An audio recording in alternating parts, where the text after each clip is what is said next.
Hello guys, it's me mister Lightan. So আমি প্রতিনিয়ত এখন ফ্রিস্টাইল ভিডিও আপলোড দেব। সো কি ভিডিও আপলোড দেওয়া যায় তোমরা বলো। আমি তিনটা বলি।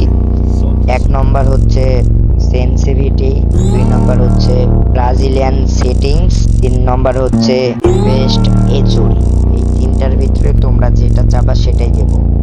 এবং এখন আমরা এই গেম প্লেটা দেখে যাবো। ওকে।